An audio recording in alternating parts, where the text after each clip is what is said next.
नमस्कार, स्वागत है आपका नित्या क्लासेज अकलेरा की इस कक्षा में। आज हम पढ़ने जा रहे हैं कि बोर्ड के प्रश्न पत्र में प्रश्न कैसे आ सकते हैं और कक्षा 10वीं के लिए जो है ये वीडियो बहुत ही कारगर साबित होगा। आप इस वीडियो को अच्छे से समझना। माध्यमिक जो परीक्षा है कक्षा 10वीं की, उसमें हिंदी के प्रश्न पत्र को हमें कैसे सोल्व करना है और कैसे प्रश्न पूछे जाएंगे, तो करते हैं प्रयास। देखिएगा, पहले प्रश्न से शुरुआत करते हैं। तुम्हें धोखा नहीं देना चाहिए था। वाक्य में धोखा है, धोखा संज्ञा है। धोखा सॉरी तुम्हें धोखा नहीं देना चाहिए था। वाक्य में धोखा में कौन सी संज्ञा है? तो देखिए, धोखा एक भाव है, तो यहाँ भाववाचक संज्ञा है। यहाँ कौन सी संज्ञा है? भाववाचक संज्ञा है। प्रश्न नंबर 2, इनमें से किस शब्द में उपसर्ग नहीं है? अब देखो, आहार में आ उपसर्ग है, प्रहार में प्र उपसर्ग है और विहार में वि उपसर्ग है। तो यहाँ देखेंगे कहार में कोई उपसर्ग नहीं है। किसमें? कहार में।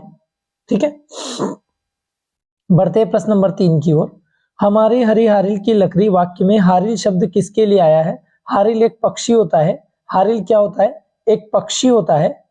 हारिल एक पक्षी का नाम है। हारिल किसका नाम है? एक पक्षी का नाम है।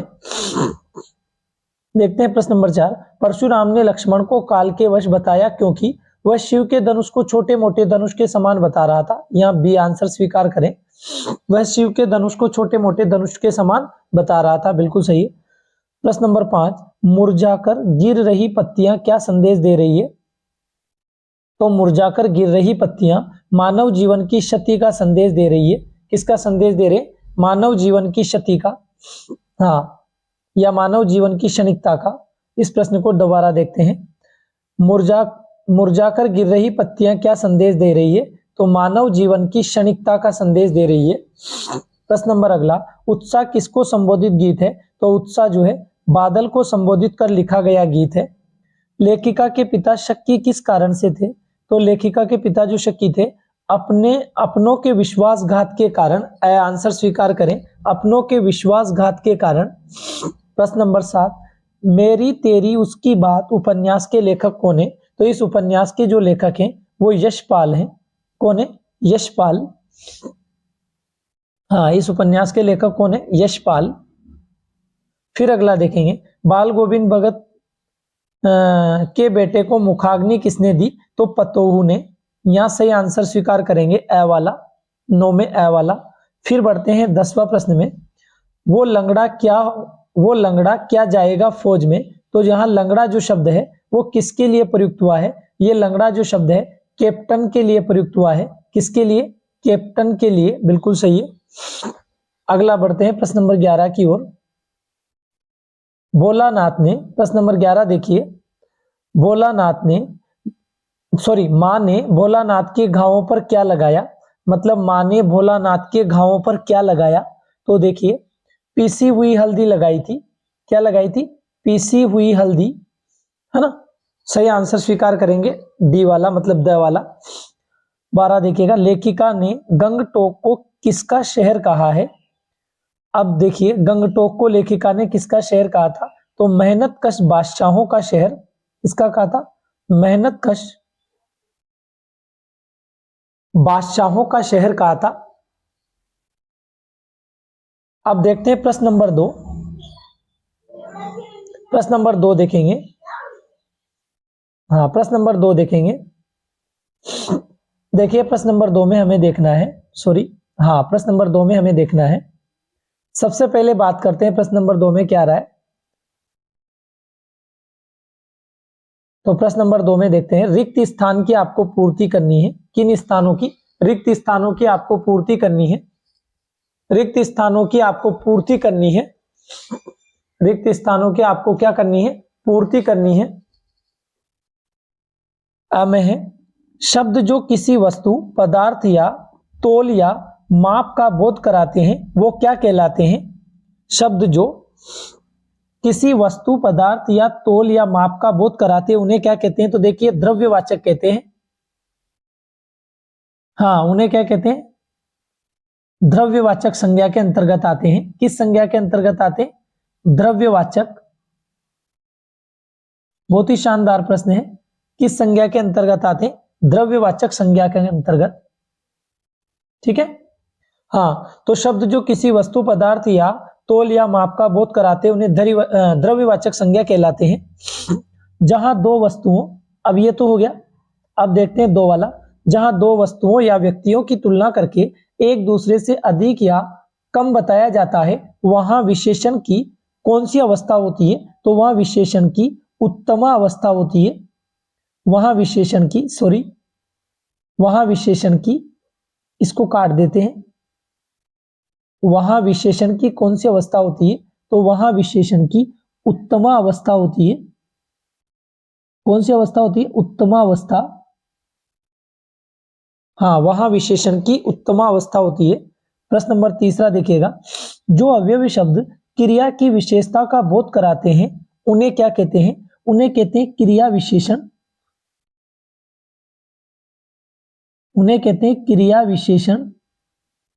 जो शब्द क्रिया की विशेषता का बोध कराते हैं उन्हें क्रिया विशेषण कहा जाता है। क्या कहते हैं उन्हें? उन्हें कहते हैं क्रिया विशेषण। प्रश्न नंबर 4 देखिएगा। हिंदी के प्रचलित उपसर्गों को मुख्य भागों में बांटा जाता है। हिंदी के प्रचलित उपसर्गों को मुख्य भागों में बांटा जाता है। मतलब मुख्य रूप से कितने भागों में बांटा जाता है? तो 4 भागों में बांटा जाता है। मुख्य रूप से कितने भागों में बांटा जाता है? 4 भागों में। अब देखेंगे प्रश्न नंबर 5। हाँ, प्रश्न नंबर 5। जहां पर उपसर्ग का लोप होकर उसके स्थान पर नया वर्ण आ जाता है उसे कहते हैं, मतलब उसे क्या कहते हैं? जहां पर विसर्ग का लोप होकर उसके स्थान पर नया वर्ण आ जाता है उसे कौन सी संधि कहा जाता है? तो सीधा सीधा भाई साहब, जहां विसर्ग का लोप होता है वहां विसर्ग लोप रहेगा। ठीक है। हाँ, विसर्ग लोप संधि जिसे कहते हैं ना। ठीक है, तो यहां आ जाएगा विसर्ग लोप संधि। कौन सी संधि? विसर्ग लोप संधि। प्रश्न नंबर 6 देखिएगा। द्वंद्व समास में दोनों पद प्रधान तथा उनके बीच में शब्द का लोप होता है। किनका? और या तो और का होता है या फिर या का होता है। ठीक है। अब देखिए बोर्ड के प्रश्न पत्र में पहले प्रश्न और दूसरे प्रश्न जो है, पहला प्रश्न में 12 ऑब्जेक्टिव आएंगे जो सिंपल है, आपको नंबर दिला सकते हैं। और दूसरा जो है उसमें 6 रिक्त स्थान वाले आएंगे, वो भी आपको पूरे नंबर दिला सकते हैं। और तीसरा प्रश्न जो रहेगा वो ऑलरेडी इतना इजी है कि आप सोच भी नहीं सकते। उसमें तो आपको कुछ नहीं करना है, केवल अच्छे से समझकर आंसर देना है। जैसे हम पहले प्रश्न को समझ लेते हैं। पहले प्रश्न समझ लेते हैं, सुनिएगा। प्रश्न है, निम्नलिखित अपठित गद्यांश को पढ़कर दिए गए प्रश्नों के उत्तर अपनी उत्तर पुस्तिका में लिखिए। 6 नंबर आपको मिलेंगे फोकट के। अब सुनिएगा। अनुशासन वह कुंजी है जिससे हम जीवन का विकास कर पाते हैं तथा सफलता के अनेक चरण छूते हैं। यदि हम देखें तो समुची प्रकृति भी एक अनुशासन में बंधी हुई है। सूर्य का नित्य प्रति एक ही दिशा में उगना तथा उसी तरह अस्त होना अनुशासन के ही प्रमाण है। चंद्रमा, तारे, बादल, सबका अपना अनुशासन है। जब किसी का अनुशासन भंग होता है तब कुछ अप्रत्याशित तथा विध्वंसकारी घटनाएं घटित होती है। समुद्र में ज्वार भाटा आने पर भी समुद्र मर्यादित रहता है। एक निश्चित गति से पृथ्वी का सूर्य के चारों ओर चक्कर लगाना या अनेक उपग्रहों का अपनी गति से गतिमान रहना उनके अनुशासन का ही परिचायक है। ठीक इसी प्रकार विद्यार्थी के जीवन में भी अनुशासन का अत्यधिक महत्व है। विद्यार्थी जीवन व्यक्ति के सघन साधना का काल है जिससे वह स्वयं का शारीरिक, मानसिक व रचनात्मक निर्माण कर सकता है या विकास कर सकता है। अब सुनिएगा, यहाँ अनुशासन का महत्व है। पहली बात तो यहीं से सीखी हमने, तो अब प्रश्नों को समझेंगे। और है भी थोड़ा सा, और उसको और पढ़ लेते हैं। अनुशासन 2 प्रकार का होता है। पहला है आत्मा अनुशासन, दूसरा है बाह्य अनुशासन। आत्मा अनुशासन की प्रेरणा विद्यार्थी के जीवन निर्माण की पहली सीढ़ी है। दूसरी ओर बाह्य अनुशासन स्वयं के अलावा किसी दूसरे व्यक्ति के दबाव होने तथा उसके अधिकारों के कारण माना जाने वाला अनुशासन है। चूंकि विद्यालय में शिक्षा ग्रहण करने की अवस्था में बालक का निर्माण सीखने की प्रक्रिया में होता है, इसलिए इस अवस्था में जो सीखता है वह उसके जीवन की स्थायी मूल्य बन जाते हैं, वह उसके जीवन के क्या बन जाते हैं, स्थायी मूल्य बन जाते हैं। अब हम प्रश्नों को देखेंगे। हमारे पास सर कितने प्रश्न हैं, 6 प्रश्न हैं और फोकट के 6 नंबर हम ला सकते हैं। देखना कैसे, मैं आपको एक एक प्रश्न समझाऊंगा। प्रस्तुत गद्यांश का उचित शीर्षक, तो अनुशासन का महत्व। अगर उचित शीर्षक की बात करें तो पहले का आंसर आ जाएगा अनुशासन का महत्व। अनुशासन का महत्व, पहला प्रश्न आपका वैसे क्लियर हो गया, ये 1 नंबर फोकट का आ गया। अनुशासन कितने प्रकार का होता है? अगर दूसरे प्रश्न की हम बात करें तो अनुशासन मैंने आपको अभी थोड़ी देर पहले समझाया था कि अनुशासन 2 प्रकार का होता है। हाँ, दूसरे में आंसर आ जाएगा 2 प्रकार का होता है। प्रश्न नंबर तीसरा देखिएगा, व्यक्ति के जीवन का सघन साधना काल किसे बताया गया है? व्यक्ति के जीवन का सघन साधना काल किसे बताया गया है? तो कौन सा जीवन भाई साहब? विद्यार्थी का जीवन। यहां केवल आपको क्या लिखना है? विद्यार्थी जीवन। केवल क्या आंसर देना है? विद्यार्थी जीवन। मेरी बात सुनिए, प्रश्न जितना पूछा जा रहा है उतना दीजिए। क्यों जाल में पढ़ रहे हैं, क्यों फोकट की चीजें लिख रहे हैं? प्रश्न नंबर चौथा देखिए, अनुशासन के कौन कौन से प्रमाण हैं? बहुत ही शानदार प्रश्न पूछा है। तो अनुशासन के कौन कौन से प्रमाण हैं?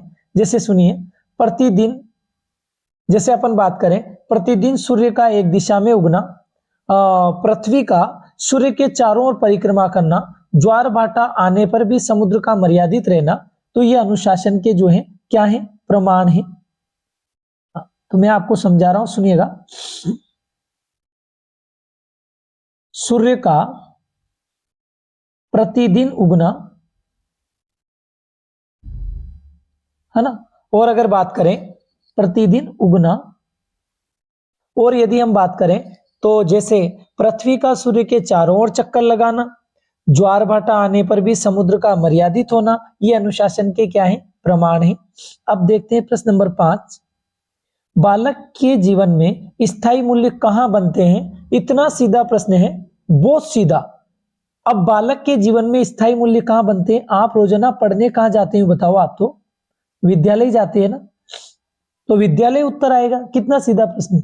फिर पूछ रहा है, पतन शब्द का विपरीतार्थक शब्द गद्यांश में छांट कर लिखा, बताइए। पतन शब्द का विपरीतार्थक शब्द क्या होगा? मतलब विपरीत शब्द। पतन का मतलब क्या होता है? विनाश। तो विपरीत शब्द थोड़ी देर पहले हमने क्या पढ़ा था? विकास। देखो, पतन का मतलब होता है विनाश, तो उसका पर्याय, उसका विपरीत शब्द यदि देखें, विलोम शब्द यदि देखें तो क्या हो जाएगा? विकास। मैंने आपको 6 नंबर के प्रश्न चुटकियों में सिखा दिए, चुटकियों में। अब आगे बढ़ते हैं। मैं तो यही चाहता हूं कि आप लोग ऐसे ही जो है आंसर देते रहें और बहुत अच्छी प्रयास आप लोग करते रहें। बोर्ड के प्रश्न पत्र में आपका एक भी नंबर ना कटे, मेरा तो यही प्रयास है। अब आगे बढ़ते हैं। प्रश्न नंबर 4 देखिएगा, जल्दी कीजिएगा, ऐसे टाइम खराब नहीं करना है आपको। जैसे प्रश्न नंबर 4 में आपको समझाता हूं, ये भी अपठित गद्यांश है, तो पहले मैं आपको गद्यांश पढ़ा देता हूं, सुनिएगा। इस समाधि में छिपी हुई है एक राख की ढेरी, सुनिएगा कि इस समाधि में छिपी हुई है एक राख की ढेरी, जलकर जिसने स्वतंत्रता की दिव्य आरती फेरी। ये समाधि, ये लघु समाधि झांसी की रानी की है, अंतिम लीला स्थली यही है लक्ष्मी मर्दानी की। यहीं कहीं पर बिखर गई वह भग्न विजय माला सी, उसके फूल यहीं संचित हैं ये स्मृतिशाला सी।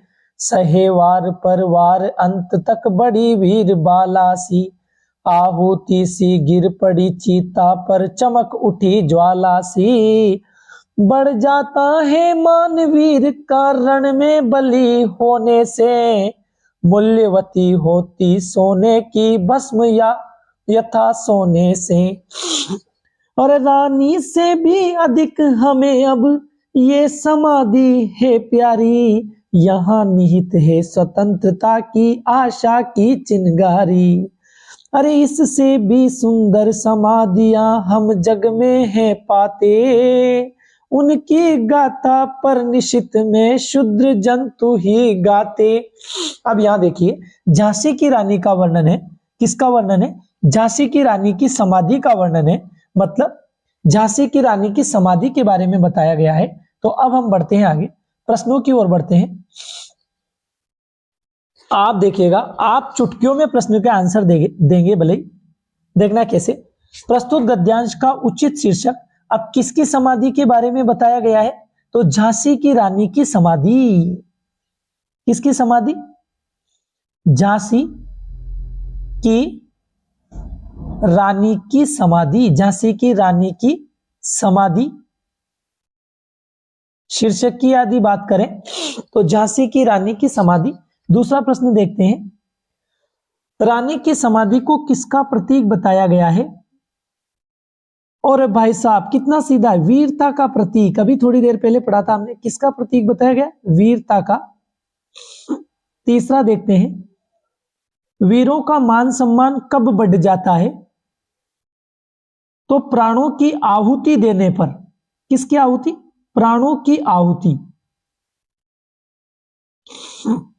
इसीलिए तो कहते हैं ना, खूब लड़ी मर्दानी वह तो झांसी वाली रानी थी, खूब लड़ी मर्दानी वो तो झांसी वाली रानी थी। प्रश्न नंबर 4 देखो, समाधि में किसकी राख की ढेरी छिपी हुई है? समाधि में किसकी राख की ढेरी छुपी हुई है? भाई साहब लक्ष्मीबाई, क्योंकि झांसी की रानी का नाम क्या था? लक्ष्मीबाई। खूब लड़ी रे मर्दानी रे वो तो झांसी वाली रानी थी, तो लक्ष्मीबाई। और अगर और क्या कह रहा है ये, उसकी विशेषता बताइए। तो भाई साहब इसमें मर्दानी, वीरबाला, स्वतंत्रता की आशा की किरण आदि विशेषताएं आती है। पांचवा देखते हैं, पांचवा क्या है? रानी से अधिक समाधि को प्रिय, रानी से अधिक समाधि को प्रिय क्यों कहा गया है? रानी से जो है ज्यादा समाधि को प्रिय क्यों कहा गया है? क्योंकि जो है इसमें स्वतंत्रता की आशा की चिंगारियां हैं। इसमें किसकी? स्वतंत्रता की आशा है। इस समाधि में किसकी आशा है? स्वतंत्रता की। किसकी आशा दिखाई देती? स्वतंत्रता की आशा। स्वतंत्रता की आशा। अब छठा प्रश्न देखेंगे, रानी की समाधि से सुंदर अन्य समाधियों के गुण कौन गाते हैं? तो क्षुद्र जीव जंतु, छोटे जीव जंतु, क्षुद्र जीव जंतु कौन गाते हैं? छोटे जीव जंतु। ठीक है, मैंने आपको कितने प्रश्न करा दिए? 4 प्रश्न करा दिए। अब देखते हैं खंड ब। हाँ, अब खंड ब की बारी, और ध्यान से सुनिएगा। खंड ब में 40 शब्दों में आंसर देना है। मतलब देखिए, 1 लाइन, 2 लाइन, 2 लाइन, 3 लाइन, 4 लाइनों में आपको आंसर देना है। पहले प्रश्न समझिएगा, मजहब के प्रति समर्पित बिस्मिल्लाह खां काशी से बाहर होने पर बाबा विश्वनाथ के प्रति अपनी श्रद्धा किस प्रकार व्यक्त करते थे?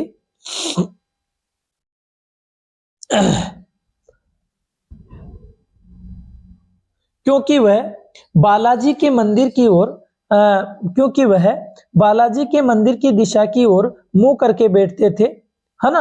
और क्या करते थे?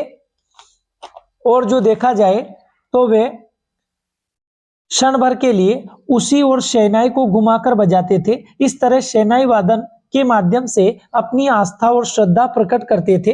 अपनी आस्था और क्या प्रकट करते थे? श्रद्धा। तो आपको यहाँ बिस्मिल्लाह खां के बारे में बताना है कि वो बालाजी मंदिर की ओर, कौन से मंदिर? बालाजी के मंदिर की ओर मुंह करके शहनाई बजाते थे। मुंह करके क्या बजाते थे? शहनाई बजाते थे। एक मुसलमान होने पर भी हिंदू धर्म के प्रति आस्था व श्रद्धा प्रकट करते थे। तो उनकी विशेषताएं यहाँ बताई गई है। मतलब उनकी जो श्रद्धा थी उनके बारे में, मतलब उनकी श्रद्धा की विशेषता को यहाँ बताया गया है कि भगवान के प्रति, हिंदू धर्म के प्रति उनके कैसी श्रद्धा और आस्था थी। अब देखते हैं प्रश्न नंबर 6। सॉरी, थोड़ी सी अशुद्धि हो गई। हाँ, प्रश्न नंबर 6 देखते हैं। लिखने में थोड़ी सी हाँ, अब सही है। प्रश्न नंबर 6 देखते हैं। 6 देखिएगा, लेखक किस बात से भयभीत है? आप उसके भय को दूर करने के लिए क्या सुझाव देना उचित समझेंगे। अब यहां देखिए, लेखक बढ़ती हुई असंस्कृति की भावना से भयभीत है। असंस्कृति, असंस्कृति, असंस्कृति की भावना से, असंस्कृति की भावना से क्या है, भयभीत है। असंस्कृति की भावना से भयभीत है। तो यहां जो है आपको और क्या है, मानव संस्कृति का घोर अनर्थ हो जाएगा, इस स्थिति में उसके भय को दूर करने का सुझाव जो है, हाँ बिल्कुल, यह है कि हमारा वैज्ञानिक विकास कल्याणकारी भावना को लेकर के होना चाहिए। किसकी भावना, कल्याणकारी भावना को लेकर के होना चाहिए, मनुष्य के कल्याण की भावना को लेकर के होना चाहिए। ये वाला आंसर आपको यहाँ लिखना है। और आपको एक बात ध्यान देनी है, कम से कम 4 लाइनें लिखनी है, ज्यादा नहीं लिखनी है, अनर्गल। प्रश्न नंबर 7 देखिए, फसल कविता का प्रतिपाद्य लिखिए। फसल कविता का प्रतिपाद्य क्या है, मतलब फसल कविता का मूल भाव का है क्या है। तो देखिए,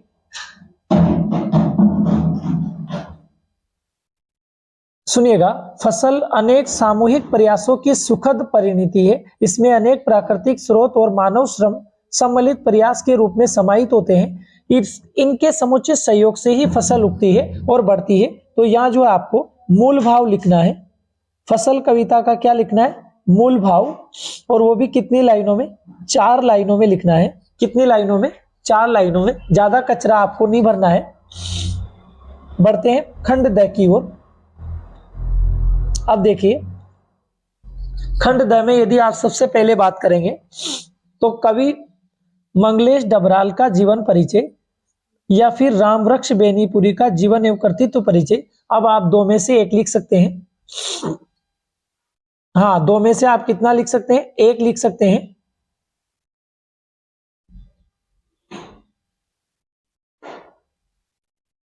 हाँ, इसमें थोड़ा सा आगे पीछे हो गया था।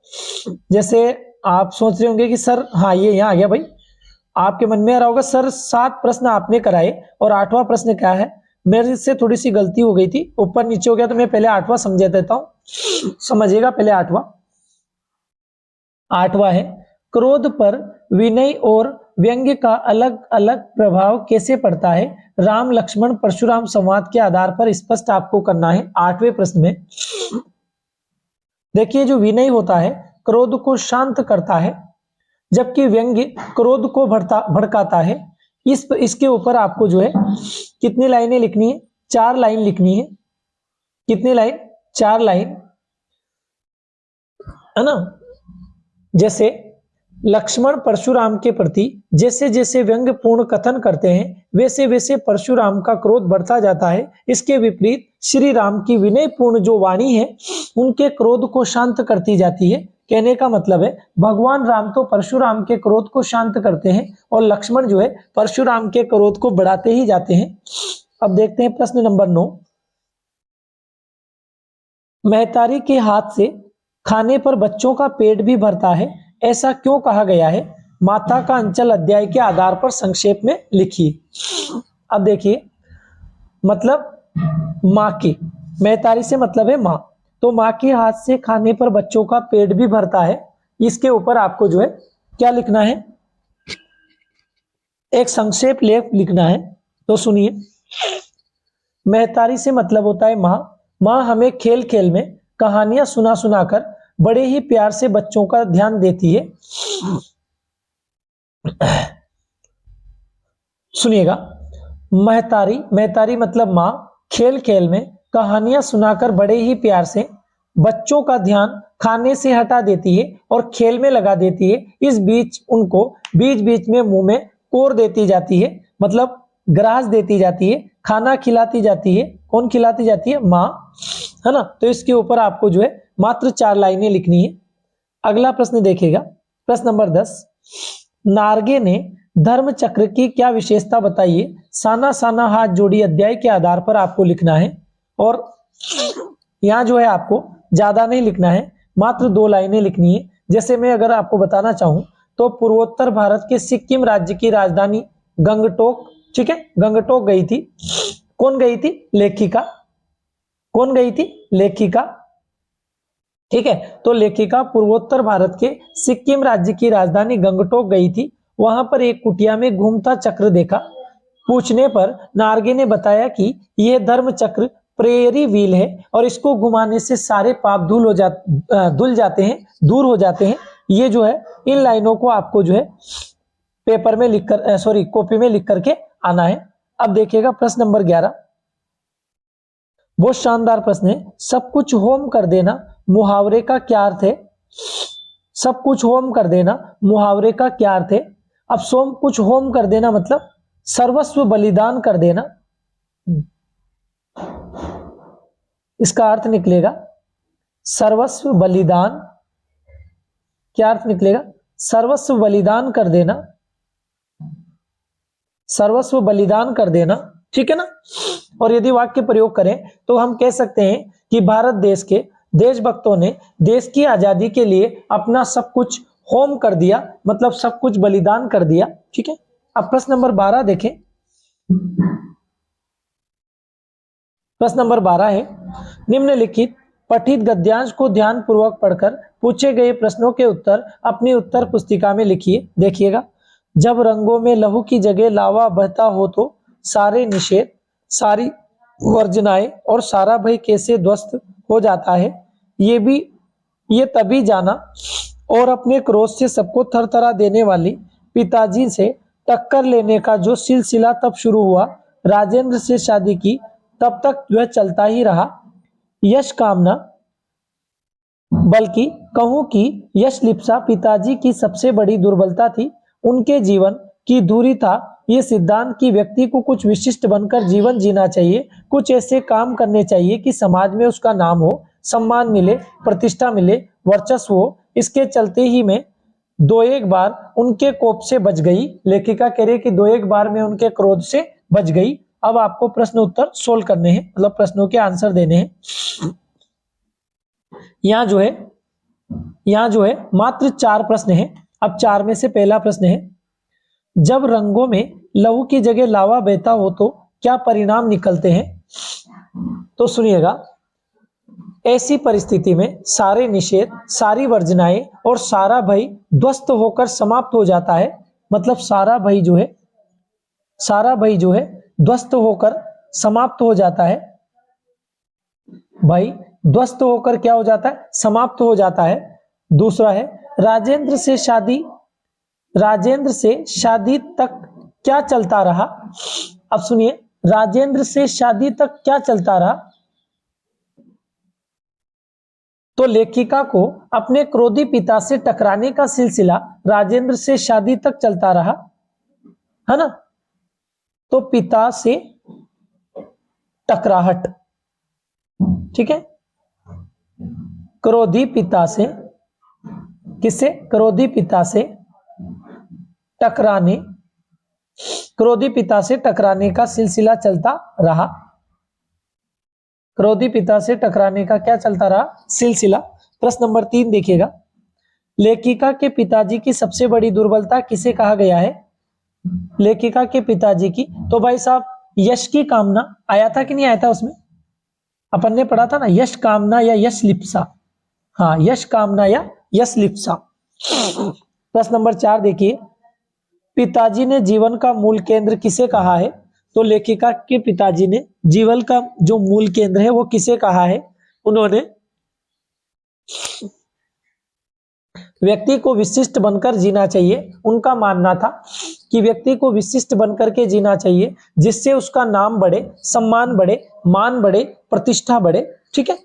अब देखते हैं प्रश्न नंबर, अब यहां आप बात करें, ये भी आपको अथवा में देखने को मिलेगा। तो मैंने आपको 1 समझा दिया, ठीक है। कितना समझा दिया? 1, क्योंकि ये अथवा में मिलेगा।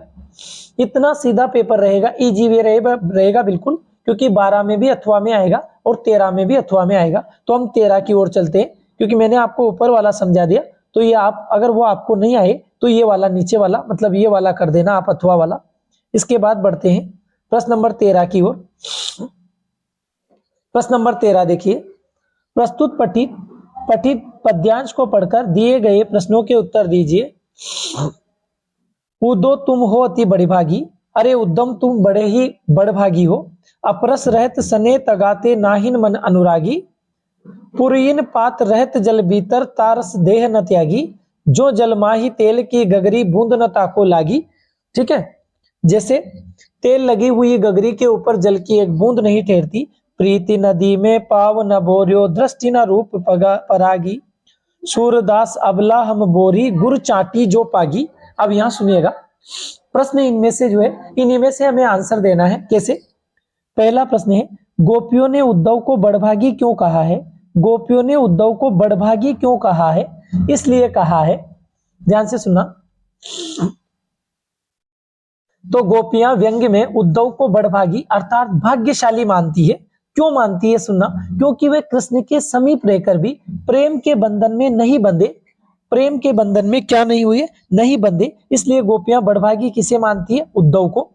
अब दूसरा देखिए, जो जलमाही तेल की गगरी बूंद न ताको लागी, पंक्ति का आशय स्पष्ट कीजिए। तो जिस प्रकार तेल लगने से चिकने घड़े को पानी में डुबोने पर भी जल की बूंद उस पर नहीं ठहरती, उसी प्रकार हे उद्धव, तुम भी कृष्ण के पास होते हुए भी कृष्ण के प्रेम में एक पल भी नहीं खोए, अछूते रहे। ठीक है, इसलिए कहा गया है। तीसरा देखिएगा, गोपियों ने स्वयं को अबला क्यों कहा है? तो इसलिए कहा, गोपियों ने स्वयं को अबला कहकर कृष्ण के प्रति अपनी आसक्ति और प्रेम को व्यक्त किया है। चौथा देखिएगा, पागी शब्द का अर्थ क्या है? बहुत ही सिंपल अर्थ है। पागी शब्द का अर्थ होता है मोहित होना या लिपटी हुई। मोहित होना या फिर लिपटी हुई। ठीक है, पागी शब्द का अर्थ क्या होता है? मोहित होना या लिपटी हुई। अब देखिए, आगे बढ़ते हैं। अगर हम बात करें तो ये प्रश्न भी आपको अथवा में देखने को मिलेगा। किसमें देखने को मिलेगा? अथवा में। तो मैंने आपको ऊपर वाला समझा दिया, नीचे वाले आपको अगर आए, दोनों में से आपको जो आए, कहने का मतलब है 12 प्रश्न और 13 प्रश्न में आपको अथवा में मिलेंगे। किसमें मिलेंगे? अथवा में। दोनों अथवा में मिलेंगे।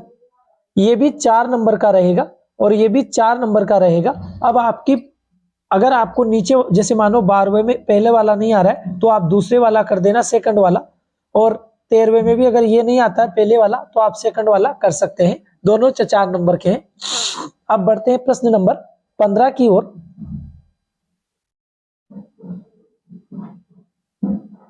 हाँ, तो कौन कौन से लिए हमने? 12 और 13 लिए ना। हाँ, अब बढ़ते हैं प्रश्न नंबर 14 की ओर। हाँ, प्रश्न नंबर 14 देखिएगा, नेताजी का चश्मा। हाँ, प्रश्न नंबर 14 देखिएगा, नेताजी का चश्मा पाठ के आधार पर बताइए कि सेनानी न होते हुए भी चश्मे वाले को लोग कैप्टन क्यों कहते थे। अब यहां आपको प्रश्न नंबर 14 में, सुनिए, पहले मेरी पूरी बात सुनिए, समझिए प्रश्न को, प्रश्नों का तरीका, प्रश्न का उत्तर देने का तरीका समझिए। यहां 2 प्रश्न है, यहां 2 प्रश्न है। या तो आपको यदि आ जाए तो ये कर देना, और ये नहीं आए तो अथवा में से कर देना। देखिएगा कैसे। 14 में पहला है, नेताजी का चश्मा पाठ के आधार पर बताइए कि सेनानी न होते हुए भी चश्मे वाले को लोग कैप्टन क्यों कहते थे। और दूसरा है, नवाब साहब ने अपने खानदानी रईस होने का भाव किस प्रकार प्रकट किया, लखनवी अंदाज व्यंग्य लेख के आधार पर लिखिए। तो आप दोनों में से एक का दे सकते हैं, इसमें कोई घबराने की आवश्यकता नहीं है। आपको इस प्रश्न का उत्तर मात्र 8 लाइनों में देना है। कितनी लाइनों में? 8 लाइनों में। फिर बढ़ते हैं प्रश्न नंबर 15 की ओर। फसल को हाथों से स्पर्श की गरिमा और महिमा कहकर कवि क्या व्यक्त करना चाहता है।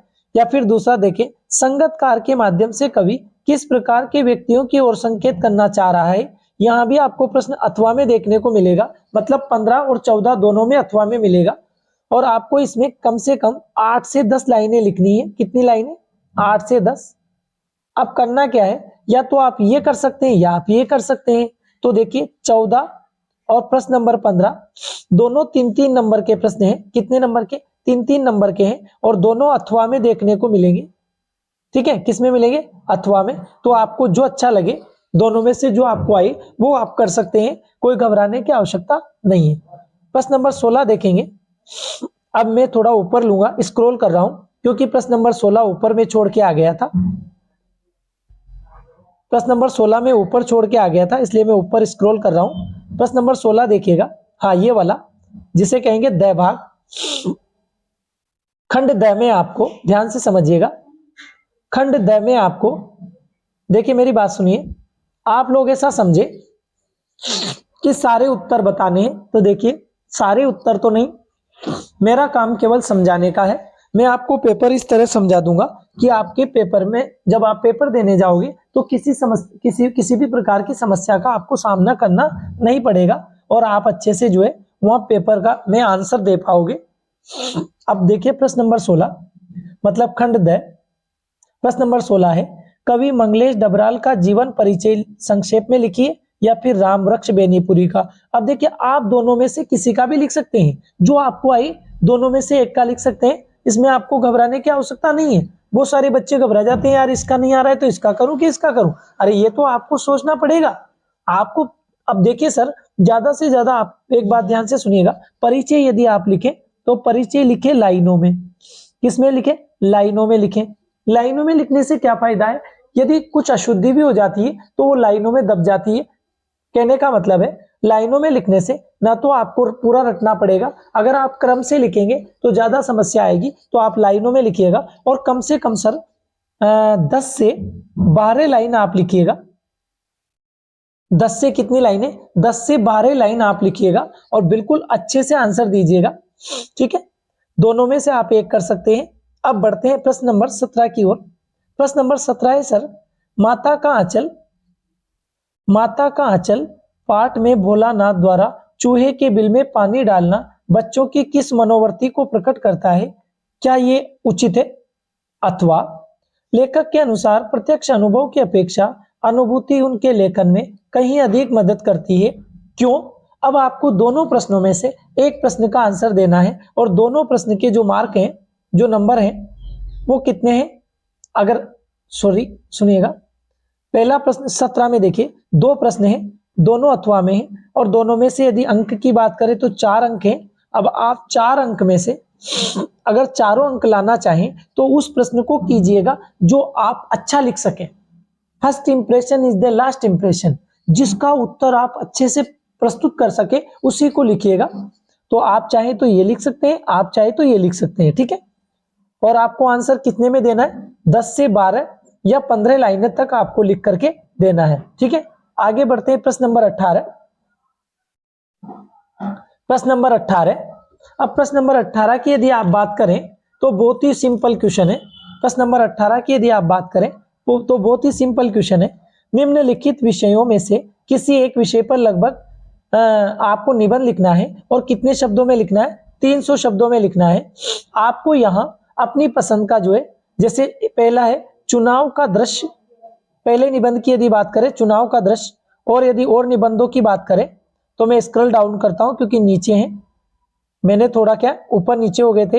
हाँ, दूसरे निबंध की यदि बात करें तो दूसरा निबंध है राजस्थान में बढ़ता जल संकट, और अगर और निबंधों की बात करें तो तीसरा निबंध है मोबाइल फोन, और चौथा है यदि मैं भारत का प्रधानमंत्री होता, तो आप इनमें से कोई सा भी कर सकते हैं। और आपको जो है यहाँ जो टॉपिक दिए गए हैं उन टॉपिकों के आधार पर लिखना है, इसमें कोई समस्या नहीं है, ठीक है। अब देखते हैं प्रश्न नंबर अंतिम 19वां प्रश्न,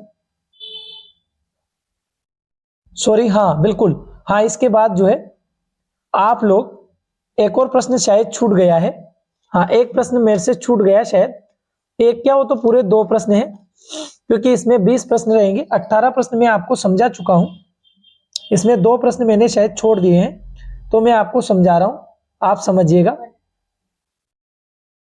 आप समझिएगा। प्रश्न नंबर 18 तक मैं आपको समझा चुका हूं। अब प्रश्न नंबर 19 में आपको